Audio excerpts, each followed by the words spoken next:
Bien-aimé dans le Seigneur, Shalom, nous t'invitons dans cette courte méditation importante qui renforce surtout les ailes des finalistes qui se préparent pour les examens de temps.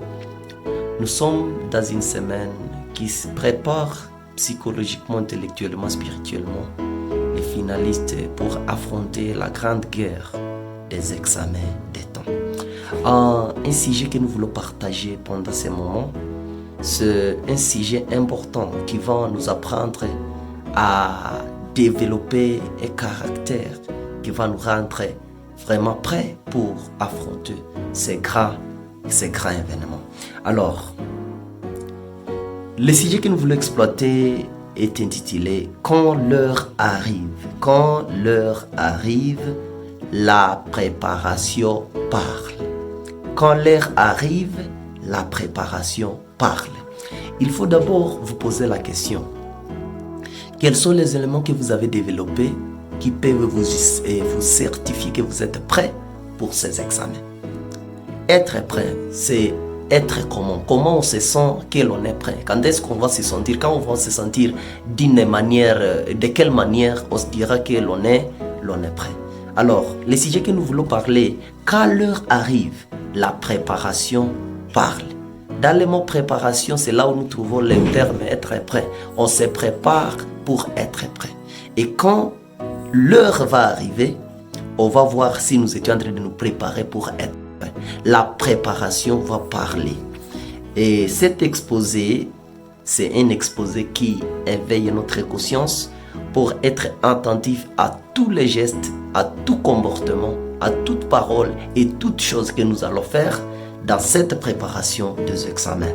Le verset que je vais lire pour vous, veillez et priez, c'est en Matthieu 26, 41. Veillez et priez, afin que vous ne tombiez pas dans la tentation. L'esprit est bien disposé, mais la chair est faible. Chaque événement important de la vie révèle un niveau de préparation. Chaque événement de la vie révèle un niveau de préparation. Quand l'heure arrive, l'examen révèle le sérieux. Car quand l'heure arrive, la pression révèle le caractère. Quand l'heure arrive, les difficultés révèlent la maturité. Et il faut savoir que aussi quand l'heure arrive, les résultats révèlent souvent ce qui a été construit dans le secret. Alors, la préparation ne commence jamais le jour de l'événement, mais elle commence longtemps avant même l'événement. En psychologie de la performance, on comprend qu'un individu performant n'est pas seulement celui qui possède l'intelligence, mais celui qui développe les éléments. Et on nous dit qu'un individu performant n'est pas seulement celui qui possède l'intelligence, mais c'est quelqu'un qui connaît développer la discipline, la stabilité émotionnelle, la gestion du temps, la concentration et la capacité de résister aux distractions. C'est celui que nous pouvons appeler un individu performant, qui développe la discipline, la stabilité émotionnelle, la gestion du temps. Il y a aussi la concentration et la capacité de résister aux distractions. Alors, Jésus déclare « Veillez et priez ». Et quand il dit cela, autrement dit, on peut dire que Jésus est en train de s'adresser aux finalistes, par exemple, ou bien à tout le monde, à n'importe qui, en disant « Restez conscient ».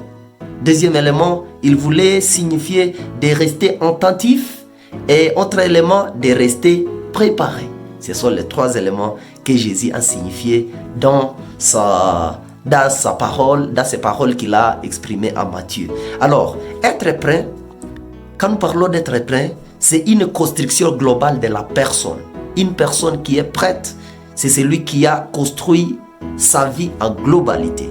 Beaucoup pensent qu'être prêt signifie seulement finir le programme. Il y a certaines personnes qui pensent que le fait que j'ai fini le programme, donc je suis prêt, mémoriser les matières. Ils pensent que le fait qu'ils vont mémoriser les matières, donc ils sont prêts, ou bien réviser quelques notes. Quand un élève a révisé les notes, il pense qu'il est déjà prêt, mais La vraie préparation est plus profonde.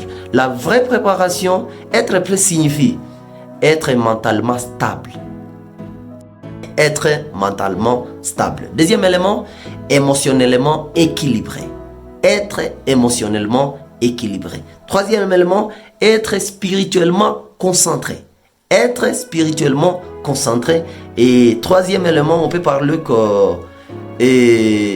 physiquement discipliné. Être physiquement discipliné et psychologiquement organisé. Ce sont les éléments que vous devez retenir. Être mentalement stable, émotionnellement équilibré, spirituellement concentré ou connecté et physiquement discipliné, psychologiquement organisé. Alors, là, vous direz que vous êtes prêt. Alors, la préparation concerne l'être tout entier. Ce n'est pas seulement des éléments de la vie, mais l'être tout entier. Car lorsqu'un élève échoue sous pression, les problèmes n'est pas toujours intellectuel.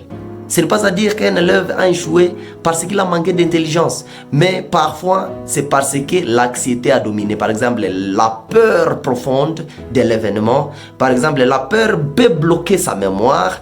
Peut-être le stress peut détruire son attention, même où les distractions peuvent l'épuiser et les capacités diminuent. Alors, il faut que nous puissions comprendre les termes être prêt parce que nous voulons nous préparer pour les examens. Comment tu te prépares? Tu peux te concentrer sur les matières, mais alors que tu as la peur qui te domine, c'est cette peur qui t'amène à étudier. Peut-être que cette peur a bloqué ta mémoire et les stress ont détruit votre attention. Même les matières que vous lisez, vous ne comprenez pas. Et maintenant, même les distractions que vous pouvez développer dans la vie peuvent vous amener à être épuisé et les capacités vont diminuer. Un élève réellement préparé apprend donc à gérer sa personne avant de gérer l'examen. Donc, quand vous êtes bien préparé, vous apprenez d'abord à gérer votre personnalité, votre personne avant de gérer l'examen qui va arriver. Le temps dans la préparation est une réalité que personne ne peut récupérer. Le temps, c'est un élément important dans la préparation d'un événement. L'une des plus grandes erreurs de la jeunesse est de croire que le temps perdu reviendra. Ils pensent que le temps que j'ai perdu va revenir. Ça, c'est une grande erreur que la jeunesse est en train de commettre actuellement. Mais il existe une vérité fondamentale. La vérité fondamentale qui existe est que le passé ne se récupère plus. Hier ne reviendra jamais. Hier ne peut être corrigé totalement. Hier ne peut être revécu. Mais aussi, le futur appartient à Dieu. Donc, premièrement, la réalité est que le passé ne sera jamais récupéré. Le futur appartient à Dieu. C'est vouloir dire que personne ne contrôle. Demain, il ne peut jamais contrôler. Et les circonstances, il ne peut aussi récupérer les événements. Il ne peut jamais réussir à contrôler les événements à venir. Mais il existe une chose que Dieu nous a confiée, une chose que nous devons arriver à contrôler, c'est notre présent. Que nous pouvons réussir à organiser, c'est notre présent. Donc, le présent est l'espace des responsabilités humaines. C'est le présent dans lequel nous devons nous vaguer comme nous voulons, nous pouvons faire ce que nous voulons et c'est le présent qui dicte directement ce qui sera l'avenir. Alors, c'est aujourd'hui que l'on doit étudier, aujourd'hui. Pas demain, on ne révisera jamais demain. C'est aujourd'hui qu'on doit étudier, c'est aujourd'hui qu'on doit prier, c'est aujourd'hui qu'on doit construire les habitudes, de bonnes habitudes, c'est aujourd'hui qu'on doit se discipliner son esprit, c'est aujourd'hui qu'on doit préparer sa destinée et c'est aujourd'hui qu'on doit réussir l'examen. Donc si dans le présent tu n'as pas réussi l'examen, n'attendez pas un futur qui va te donner une promesse de réussite. Alors, Psychologiquement, les personnes qui réussissent apprennent à concentrer leur énergie non sur les regrets du passé, mais pas aussi sur les inquiétudes du futur, mais ils construisent sur la manière de bien gérer le présent. Nous disons que les personnes qui réussissent, ils apprennent à se concentrer non sur les regrets du passé, ni sur les inquiétudes du futur, mais sur la gestion efficace du présent. Alors, la qualité du futur dépend souvent de la manière dont le présent a été utilisé.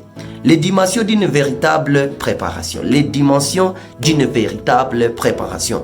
En finissant notre présentation, les dimensions d'une véritable préparation, nous avons la préparation spirituelle d'abord. La spiritualité donne l'équilibre intérieur, la paix mentale et la maîtrise de soi.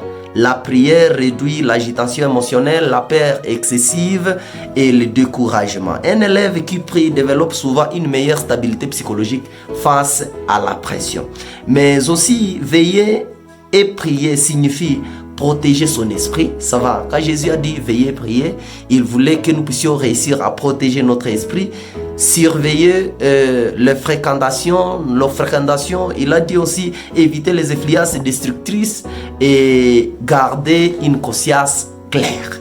Ça, c'est veiller et prier. Alors, il y a aussi la préparation psychologique. Être prêt psychologiquement signifie savoir gérer le stress. Ça va. Contrôler ses pensées, développer la confiance réaliste et maintenir la concentration malgré la pression. Alors, il y a aussi ce que nous appelons une préparation émotionnelle. Nous parlons préparation spirituelle, psychologique et émotionnelle. Dans la préparation émotionnelle, les émotions mal gérées peuvent détruire plusieurs mois de travail. Quand vous avez travaillé pendant 10 mois, et puis tu gères mal tes émotions, ça peut détruire toute cette préparation et tomber vraiment dans l'échec. Un finaliste mature apprend à contrôler ses réactions, à éviter les conflits inutiles et à gérer des frustrations, à protéger sa paix intérieure. La stabilité émotionnelle améliore l'attention, la mémoire et la capacité de réflexion. Et dernièrement, nous allons parler de la préparation physique. On ne peut pas ignorer ça. La préparation physique. Le cerveau fonctionne à travers le corps. Le cerveau fonctionne à travers le corps. Alors, un mauvais sommeil, une fatigue permanente et l'excès de distractions numériques, comme l'utilisation des téléphones, la visite des réseaux sociaux, et diminue fortement les performances cognitives, la capacité de concentration intellectuelle. Alors, être prêt physiquement signifie respecter le repas, bien gérer son énergie, éviter les excès de nourriture et d'autres choses et maintenir une hygiène de vie équilibrée. Alors, la dernière préparation maintenant, c'est la préparation académique où la foi ne remplace jamais l'effort. Comprenons ça. La foi ne remplace jamais l'effort. Dieu bénit aussi la discipline, l'organisation. Dieu bénit la persévérance et le travail sérieux. Quand l'heure arrive, ce ne sont plus les promesses qui parlent, mais c'est les habitudes développées chaque jour qui vont parler. Que Dieu vous aide. J'aimerais simplement mettre une parenthèse sur les dangers de la distraction. Cela va venir dans notre prochaine vidéo.